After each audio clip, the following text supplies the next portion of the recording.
जो जन्म जन्मांतरों से हमें भटकाता रहा, जो हमें विविध प्रकार के क्लेश अशांति बंधन देता रहा, उस अज्ञान के नाश का अवसर मिला है। समस्त साधनाओं का एक ही फल है, मन का निरंतर अपने आराध्य देव में समर्पित हो जाना। ये ऐसा समर्पण नहीं होता कि आज समर्पण किया और कल हट गया, ऐसा नहीं होता। ऐसी चाह को चाह नहीं कहते कि आज तुम्हें चाहा कल तुम्हें चाहा, अनुकूलता नहीं मिली तो परसों फिर और का वर्ण कर लिया। ये अव्याभिचारणी प्रेम लक्षणा भक्ति उसी के हृदय में जागृत होती है। श्री गुरुदेव के द्वारा दिया हुआ आधार नाम रूप उसे पकड़ लिया, अब नहीं छोड़ना। गुरुदेव आज्ञा करें तो भी नहीं छोड़ना। वो परीक्षा के लिए देख सकते हैं ऐसा। तब हमारा मन जो विषयों का आधार, देह का आधार लेकर, इंद्रियों का आधार लेकर विचरण करता है, वो आराध्य देव के चरणों का आधार पाकर विश्राम प्राप्त कर लेता है। मन विश्राम को प्राप्त हो गया। मन की कोई कामना, कोई भी अंदर तृष्णा अब नहीं रह गई। इसी से वो चंचल होता है, इसी से वो विषयों को संकल्प रूप से भोगता बनता है। जब प्रभु के चरणों का आधार मिल जाता है तभी शांत हो जाता है। उसे निज सुख कहते हैं। प्रभु अपने निज हैं, शरीर पर है, ये प्रकृति का है। निज सुख बिन मन होई कि थीरा। ये बहुत सत्य बात है कि समस्त साधनाओं का फल है मन का प्रभु में समर्पित हो जाना। ये थोड़ा कठिन है। जो नए उपासक हैं घबराएं नहीं, बिना मन के भी नाम जपने से कल्याण होगा। कल्याण ये होगा कि आगे चलकर मन लगने लगेगा, मन परम शांत हो जाएगा। पर ये वृंदावन प्रेम भूमि है, यहाँ हमारा विश्राम स्थल प्रेम है। इसलिए जहाँ ऊंचाई की, अध्यात्म की, प्रेम की बातें आवे तो निराश मत होना। वो आगे की मंजिल है, हमें प्राप्त हो जाएगी। सारे साधनों का एक ही पर्यावसान है, मन का इष्टाकार हो जाना, इष्टमय हो जाना। परंतु ये बहुत कठिन बात है। मन का प्रभु में समर्पित हो जाना बहुत कठिन बात है।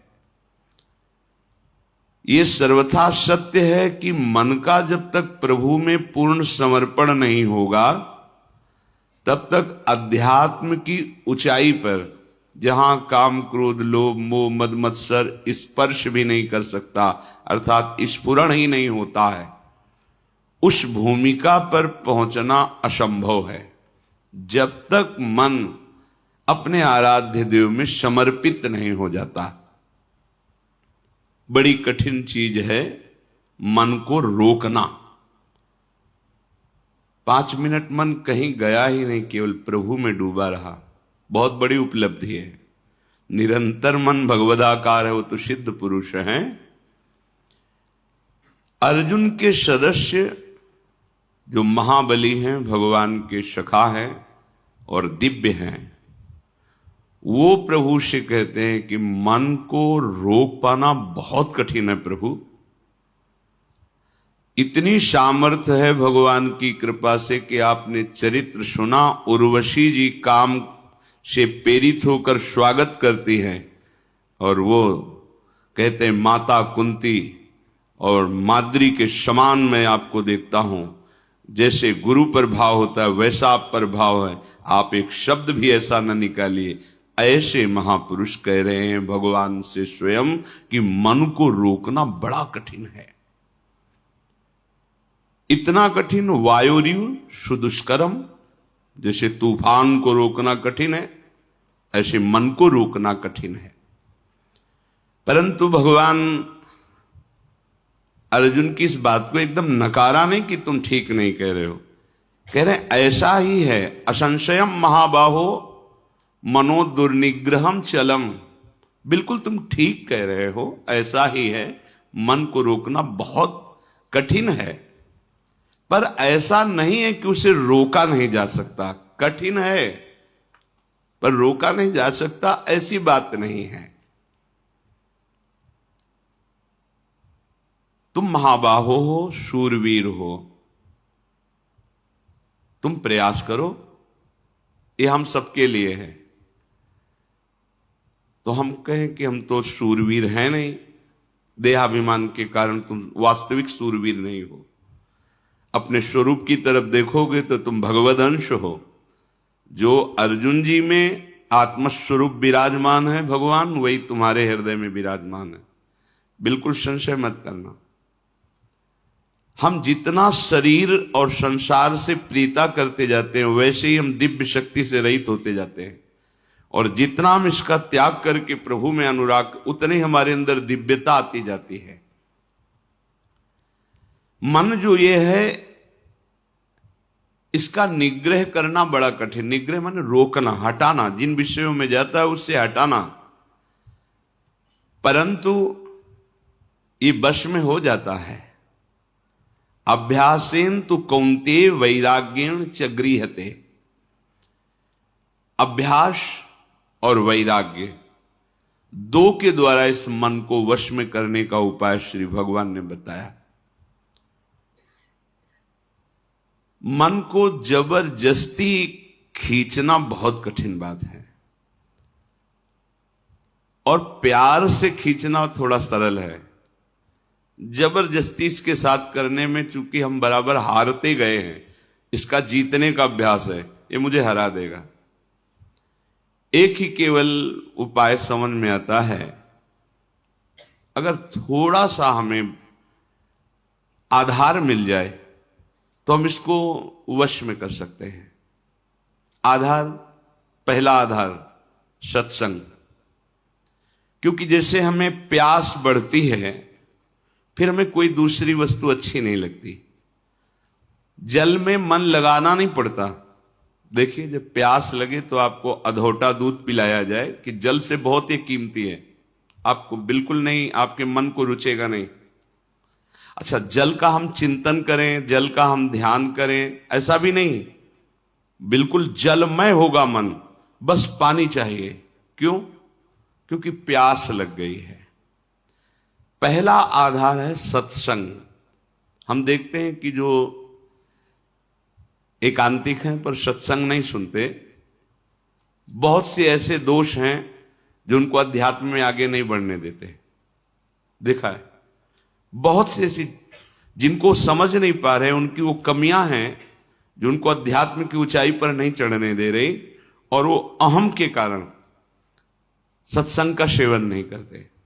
मैं सब जानता हूं, और इसी अहम में वो कमी बैठी हुई है जो तुम्हें भगवत साक्षात्कार नहीं होने देगी। देखो, भगवान शंकर को कुछ जानना नहीं है, लेकिन प्रसंग पे पाया गया कि काकभूषुंड जी जब भगवत चर्चा सत्संग करते हैं तो भगवान शंकर हंस रूप में वहां जाके सुनते हैं। क्योंकि शिव रूप में जाएंगे तो फिर उनको खड़े होकर के आदर करेंगे, पास बैठा लेंगे, फिर बोलेंगे नहीं, क्योंकि आदि महादेव विराजमान है उनके सामने कैसे, तो वो हंस रूप में जाए।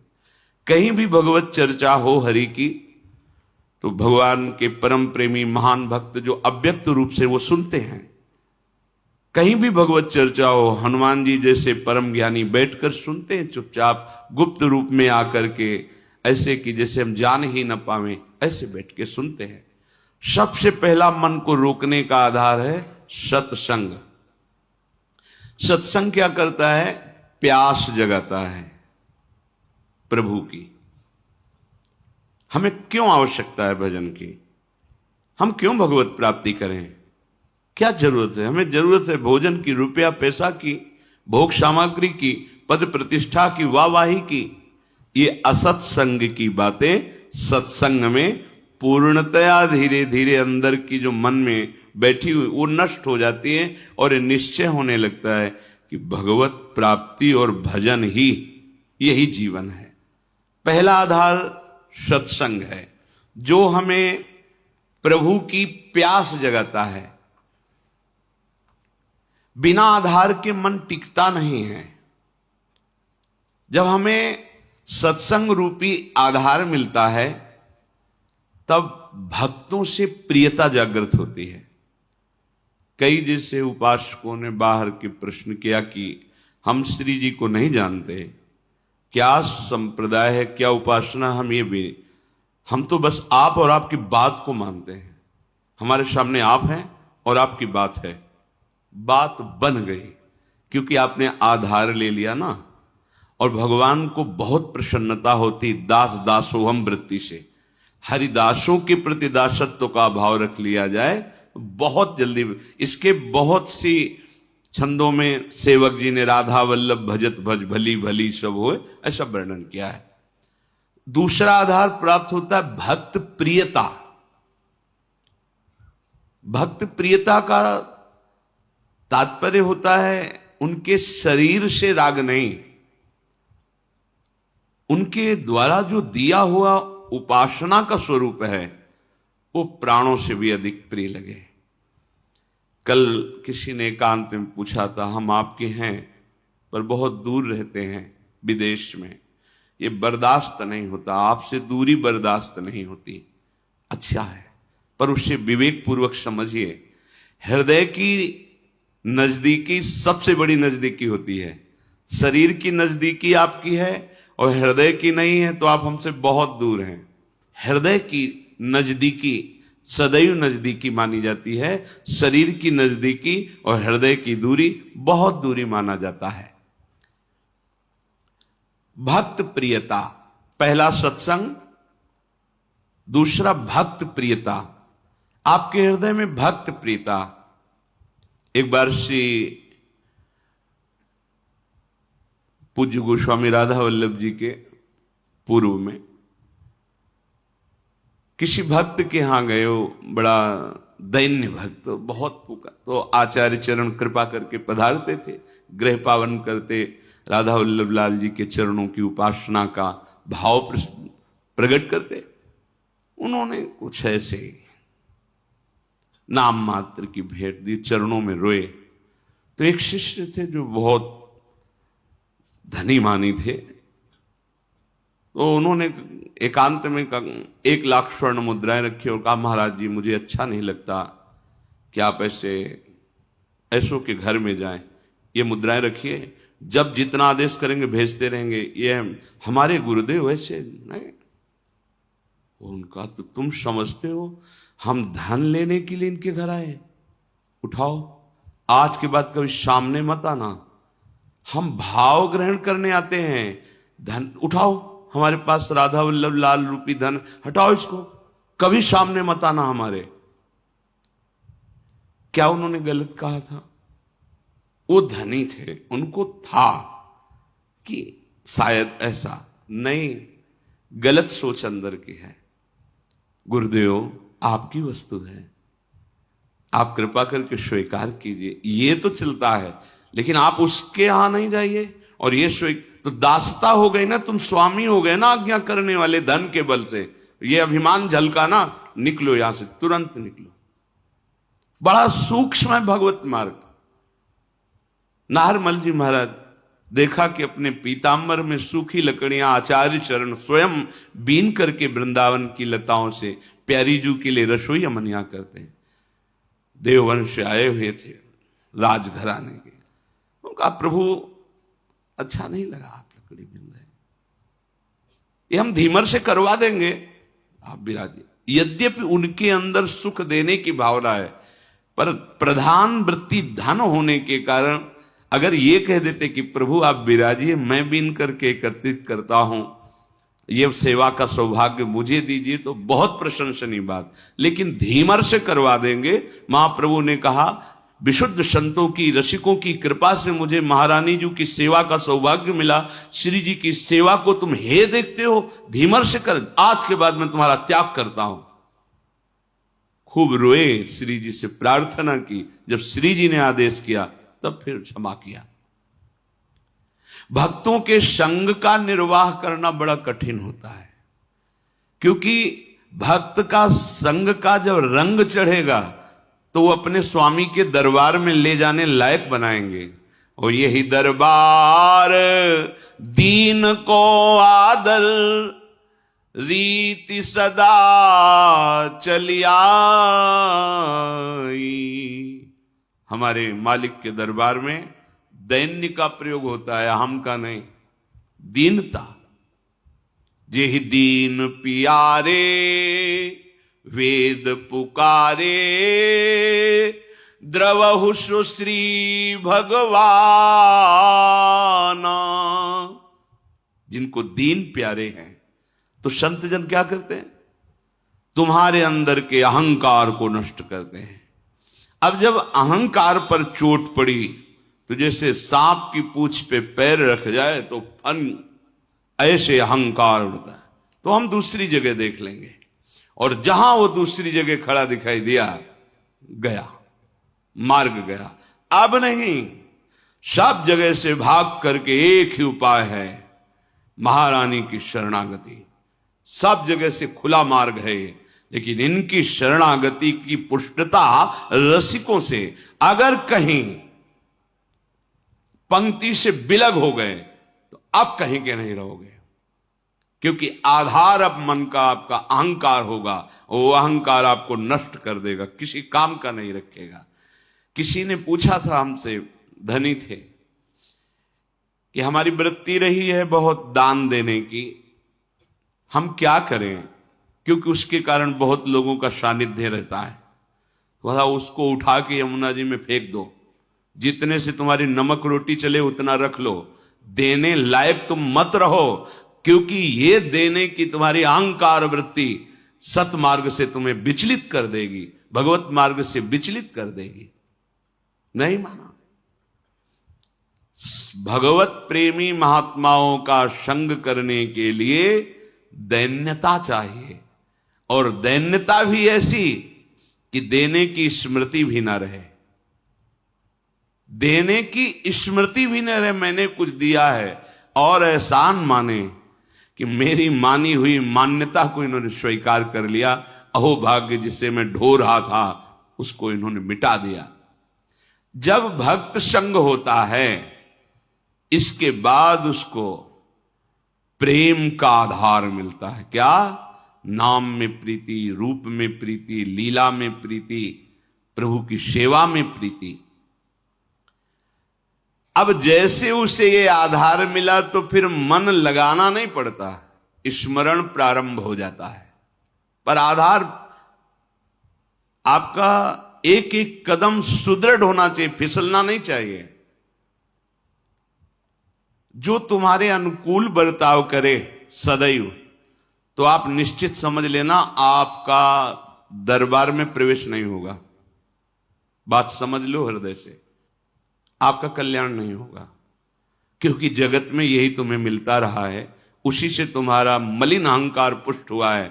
अब उसके नष्ट होने का अवसर मिला है, क्योंकि भक्त संग मिला है। एक शिष्य बनने के लिए गुरुदेव के पास गए। काफी दिन जाने पर उन्होंने हिम्मत आई और कहा, मैं आपको गुरु रूप से वरण करता हूं और आप मुझे मंत्र दीजिए। तो उनका, इतने दिन के निरीक्षण में मैंने तुम्हारे अंदर क्रोध वृत्ति बहुत पाई है। आश्रम में तुम जिससे देखो झिड़कते रहते हो, तुम्हारी नाक में गुस्सा रखा है। हम मंत्र तब देंगे जब तुम इस गुस्से पर काबू कर लो। 1 वर्ष तुम्हें समय देते हैं, अपने क्रोध को काबू में करो, फिर तुम्हें हम मंत्र देंगे। 1 वर्ष तक तुम्हें कोई भी सताए, तुम्हें गुस्सा नहीं करना जी। 1 वर्ष पूरा हुआ, स्नान करके आ रहे थे, गुरुजी ने एक मेहता रानी को बुलाया और कहा, माई ये आ रहा है, तुम झाड़ू ऐसा लगाना किसी के ऊपर धूल जाए। ठीक है। वो तब तक खड़ी रही जब तक वो अजान नजदीक आए, तो रज में ऐसी झाड़ू लगाई कि पूरा रज ऊपर एकदम, तुझे दिखाई नहीं दे रहा मैं नहा के आ रहा हूं, और ऐसा बहुत बिगड़े। वो हाथ जोड़ के महाराज क्षमा करो, हमें पता नहीं था कि आप आ रहे हो, हमारा काम ही है सोहनी लगाना, ऐसा। तो मारने के लिए भी। अब वो गए, कहा गुरुजी 1 वर्ष हो गए। तो बोले जिसको त्यागने के लिए कहा था वो तो त्यागा नहीं। सुना अभी अभी तुम गुस्सा करके आ रहे हो मेतरानी से, जो नित्य सोहनी सेवा करती हैं, पूज्य भाव रखना चाहिए। तुमने उन पर क्रोध किया और सुना कि तुमने ऐसे भी मारा नहीं, पर हाथ तुम्हारा उठ गया, अभी नहीं, जाइए 1 वर्ष और अभ्यास कीजिए। अब दूसरे वर्ष जो वो नित्य वही आश्रम की सोहनी सेवा का उसका, बोले अब की बार झाड़ू मारना, धूल नहीं, नजदीक आवे तो झाड़ू ऐसे लग जाए उसके शरीर में। जो महाराज मारेगा तो नहीं, बोले नहीं अब की बार 1-2 शिष्य आसपास रहेंगे, अगर वो गुस्सा करेगा तो उसे पकड़ लेंगे, तुम्हें मारेंगे नहीं। ठीक है महाराज। जब वो स्नान करके बड़े आनंद से आ रहे थे, तो अब की धूल नहीं उड़ाई, सीधे नजदीक जाके ऐसे झाड़ू 1-2 मारी और सीधे उसके शरीर में, पैरों में ऐसे। उसने कहा कि मूर्खा, तुझे समझ में नहीं है, मेरा 1 साल पीछे बर्बाद कर दिया, फिर दूसरा मैं स्नान करके दीक्षा के लिए जा रहा था और बहुत कड़ुआ बोले, पर हाथ नहीं उठाया। गुरुजी देखो तुमने गुस्सा किया, अभी 1 वर्ष, जब तुम्हें गुस्सा ना आवे 1 वर्ष अभ्यास करो, क्रोध नष्ट होने पर ही हम, क्योंकि ये क्रोध बना रहेगा तो ये भजन आगे को जो विस्तार करना है भजन का, भागवतिक प्रकाश, वो होने नहीं देगा। अब सोचो जो अपने लोग परमार्थ में काम क्रोध लोभ आदि की वृत्तियों को ही नहीं देख रहे, मनमानी आचरण कर रहे, कैसे भगवत बोध होगा। गुरुदेव इतना समय हो गया और आपने एक बहाना बना लिया है कि गुस्सा करो। बोले दोष दृष्टि करते हो, और नहीं नहीं नहीं क्षमा, पर तो 1 वर्ष और, अगर भगवान नाराज हो जाए किसी कारण से तो गुरुदेव भगवान क्षमा कर दे, तो भगवान कभी अपराध नहीं मानते। हरि रूठे गुरु शरण है, गुरु रूठे हरि नाहि। यदि गुरु भगवान का हृदय संतप्त हो गया तुम्हारे आचरण से, तो तुम्हें भगवान श्री हरि सहयोग नहीं करेंगे। अगर श्री हरि नाराज हो जाए और गुरुदेव भगवान का वरद हस्त है, कुछ नहीं बिगड़ने वाला। गुरुजी ने कहा कि अब तुम्हें 1 वर्ष तक पुनः अभ्यास करना है। 3रा वर्ष गंगा स्नान करके आया। गुरुदेव ने कहा आपकी बार कूड़ा भर के पूरी टोकरी रखना, जितना जूठन पत्तल सब आते उसकी खोपड़ी से डाल देना। ऐसा ही किया। जे भी नजदीक आए पूरा वो सब पवित्र जो प्रसादी दोना पत्तल झाड़ू से लगा के जो कूड़ा कर सब उनके ऊपर से डाल दिया। तुरंत उन्होंने घुटने टेके और चरण पकड़ा और कहा मां मैं समझ नहीं पा रहा था कि आपका उद्देश्य क्या है। कहीं न कहीं गुरुदेव भगवान की हम पर कृपा है। मुझे आज दोबारा स्नान करने का सौभाग्य मिलेगा गंगा जी का। लौट गए, नहा के आए, कहना नहीं पड़ा गुरु मंत्र दे दो, आओ गुरु मंत्र लो। क्रोध मान कई बार बताया। लाला बाबूजी जब परम विरक्त रहते थे, एक लंगोटी लगाते, भिक्षावृत्ति से जीत, और जब श्री कृष्णदास जी से कहते कि विरक्त मंत्र और विरक्त भेष दे, और नहीं अभी आप अधिकारी नहीं, तो खोज करते कि मेरे में कौन सी ऐसी कमी रह गई जो गुरुदेव। तब ध्यान आया कि बड़े सेठ थे तो रंगनाथ जी के सेठ से उनकी लाग डांट थोड़ा ईर्ष्या चलती थी। हो सकता है ये वृत्ति अंदर हो, इसलिए शायद ऐसा। तो भिक्षुकों की लाइन में सुबह वहां खिचड़ी आदि रंगनाथ जी, वो भिक्षुकों की लाइन में खड़े हो गए। किसी ने जाकर बताया कि लाला बाबू भिक्षुक बन करके खड़े, वो सेठ जी सुंदर सुंदर भोग सामग्री और अमूल्य वस्तुएं, और कहा सेठ जी आप लाइन में क्यों खड़े। एकदम ईर्ष्या जो अंदर थी वो सब पानी पानी हो गई। और उनका आप आइए, ऐसा नहीं, बोले हम तो भिक्षुक हैं, बस एक मुट्ठी खिचड़ी या चावल दे दीजिए। और वापस जा ही रहे थे कि रास्ते में गुरुदेव मिल गए और कहा आज तुम्हें विरक्त मंत्र और विरक्त वेश देने की इच्छा हो गई। बड़ा सूक्ष्म भगवत मार्ग। ये देहाभिमानी, धनाभिमानी, बुद्धियाभिमानी ये उस महिमा को नहीं जानते हैं। तो जब हमको किसी भक्त का संग मिले तो समझना कि मन का आधार मिल गया है। हमने प्रभु को नहीं देखा, लेकिन प्रभु स्वरूप गुरुदेव को देख रहे हैं। हम प्रभु से तो बात नहीं की, पर अपने गुरुदेव से बात कर रहे हैं।